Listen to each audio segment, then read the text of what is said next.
At 81 years old, I've come to see something most men spend their entire lives running from.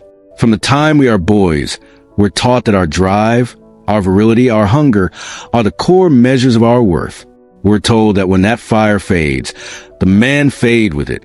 But there's a truth hardly anyone talks about, because it challenges everything we were raised to believe. What happens when that constant, demanding raw desire finally quiets down isn't tragedy. For some of us, it's a kind of freedom. This isn't a funeral for youth. It's an invitation to see life from a different vantage point. For decades, many of us are powered by a force that is as beautiful as it is exhausting. It influences who we pursue, how we present ourselves, and where we pour our energy. At 81, the view is different. When the smoke of physical desire clears, you can finally see the full landscape of your life without distortion. I used to fear losing that drive. I thought the day it slowed down would be the day I felt less like a man. But when that shift actually came, I didn't feel diminished. I felt relieved.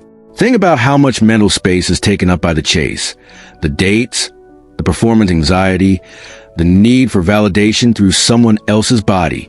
Most men never hear this, but masculinity is not a flame that has to be constantly fed by conquest. For years, I believed that if the hunger weakened, the man inside me was dying. That belief weighed on me for decades and tied my sense of worth to something that was never fully in my control. This was my path, not a rule for every man. But when I reached my 60s and felt my priorities shifting, a deep healing began. I didn't become incapable. I became uninterested in the chase.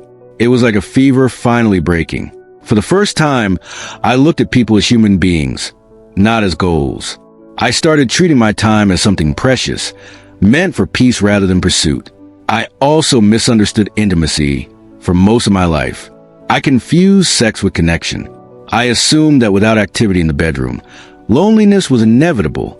Yet my most intimate moments have happened with my clothes on, in long conversations over coffee, in shared laughter, in quiet companionship, watching a sunset. I stopped searching for warmth outside myself and learned how to keep my own spirit warm. For a long time, I carried the fear of becoming invisible. I wish I could tell my younger self that he was never machine built to perform. He was a human being meant to grow. Moving away from a sex-driven life wasn't a descent into darkness. It was a step into clarity. The men who handle this transition well are the ones who discover a purpose bigger than their impulses. There's a strong cultural pressure to cling to youth at any cost. We're encouraged to chase pills, treatments, and illusions, all to hang on to a version of ourselves that has already had its season. I spent too many years measuring myself against myths about what a man is supposed to be. Accepting the natural slowing of my body didn't weaken me. It gave me dignity. There is real power in being a man who no longer feels a need to prove anything. My life shifted when I stopped trying to show I was still a stud and started trying to become a sage. I turned away from constant physical thrill and toward depth, reflection, and meaning. That choice quietly returned my joy. Trying to perform when your heart is craving something deeper is exhausting. Letting go of that struggle is like setting down a weight you didn't realize you were carrying. I once believed that life without sexual activity would be dull and colorless. The opposite turned out to be true. When you're not viewing the world through the lens of desire, you notice details you once missed. You see kindness more clearly. You feel the breeze on your skin.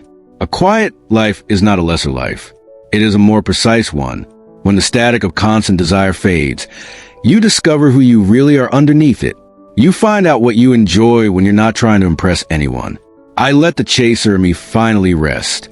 Instead of stirring the waters of my hormones, I let them become still and clear.